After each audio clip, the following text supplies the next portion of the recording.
Everyone, সবাই কেমন আছো? আশা করি খুব ভালো আছো আর আমিও খুব ভালো আছি। তো আমি আবারও চলে এসেছি আমার একটা ছোট্ট মিনি ব্লগ নিয়ে। তো আমি আজ সারাদিন কি করছি চলো তোমাদের সঙ্গে শেয়ার করব। তো প্রথমে ঘুম থেকে উঠে বিছানাটা ঝেড়ে নিচ্ছি আমি। তারপরে এই যে বিছানা ঝাড়া হয়ে গেছে, আমি এখন কলকের ব্রাশটা নিয়ে বাইরে চলে এসেছি ব্রাশ করার জন্য। তো আমার ঘুম থেকে উঠতে উঠতে প্রায় 8টা মতো বেজে গিয়েছিল।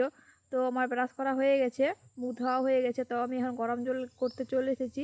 তো আমি প্রতিদিন ঘুম থেকে উঠে সকালবেলা 1 গ্লাস গরম জল খাই ব্রাশ করার পর। তো আমার গরম জল খাওয়া কমপ্লিট হয়ে গেছে। তো এখন চিড়া নিয়ে চলে এসেছি 1 প্যাকেট, তাই বসে বসে খাচ্ছি এখন। তো চিড়া খেয়ে এখন বাইরে চলে এসেছি, রোদ্রে বসে বসে মুড়ি খাচ্ছি। তো শীতের রোদ্রে এরকম বসে বসে মুড়ি খেতে কার কার ভালো লাগে কমেন্ট করে জানাবে আমাকে। তো আমার মুড়ি খাওয়া কমপ্লিট হয়ে গেছে। তো এখন একটা গাছ কাটতে চলে এসেছি।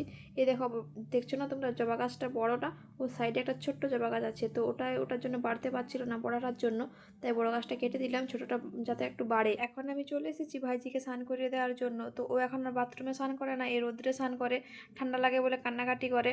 তো তাই রোদ্রে নিয়ে এসেছি। তো ও স্নান করা কমপ্লিট হয়ে গেছে। এখন আমি গামছা দিয়ে ওকে শাড়ি পরিয়ে দিয়েছি। তো সেটা পরে খুব খুশি ও। ওকে স্নান টান করিয়ে আমি এখন মাছ বাছতে চলে এসেছি। তো বাজার থেকে দাদা আজকে ছোট্ট মাছ নিয়ে এসেছিলো, ছোট্ট মোরলা মাছ। তো ওগুলোকে আমি এখন বাছছি। তো তাই বৌদিকে আমি জিজ্ঞাসা করছি কীরকম কী বাছতে হবে। তো বৌদি বলে দিলে যে এরকম এরকম করে বাছ। তো বৌদি স্নান হয়ে গেছিলো, তাই আমিও মাছগুলো বেছে দিচ্ছি। তো মাছগুলো বেছে দিয়ে আমিও স্নান করে নেব। তো আমি ওইখানে মাছটা ধুয়ে বেছে কমপ্লিট করে স্নান করে রেডি হয়ে এখন বাইরে চলে এসেছি। তো রোদ্রে জামা কাপড়গুলো মিলবো বলে, এখনও বেশ ভালোই রোদ আছে বাইরে। তো জামা কাপড়গুলো মিলিয়ে দিচ্ছি। শীতের দিনে এরকম রোদ পাওয়া খুব মুশকিল ব্যাপার, মানে এক্ষুনি দেখবে এখানে রোদ আছে আর একটু পরে এখানে আর রোদ দিই নেই।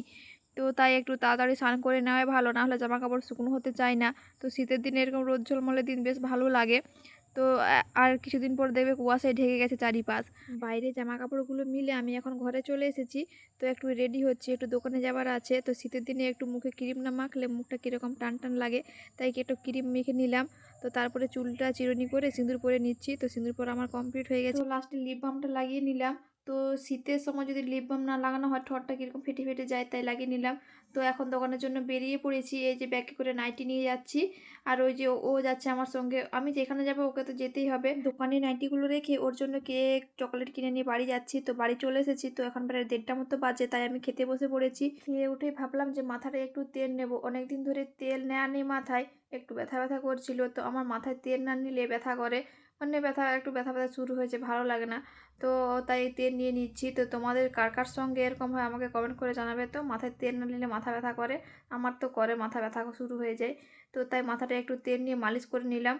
তো তারপরে যে চুলটা চিরুনি করে নিচ্ছি। আর এই যে এতগুলো চুল উঠেছে আমার, এমনিতেই মাথায় 3টা চুল আছে আর অতগুলো চুল উঠেছে। তারপরে আমি ঘুমিয়ে পড়েছিলাম। তো ঘুম থেকে উঠে একটু খিদে খিদে পেয়ে গিয়েছিল, তো তাই একটা কলা খেয়ে নিচ্ছি। তো তারপর দাদা দেখি আবার ফুচকা নিয়ে এসেছে। তো তাই আমরা 4 জনে মিলে আবার ফুচকা খেতে বসে পড়েছি। রাতের আর কিছু ভিডিও করা হয়নি। তো আজকে এই ভিডিওটা আমার এই পর্যন্ত। ভিডিওটা সবার কীরকম লাগলো কমেন্ট করে জানাবে। চলো টাটা।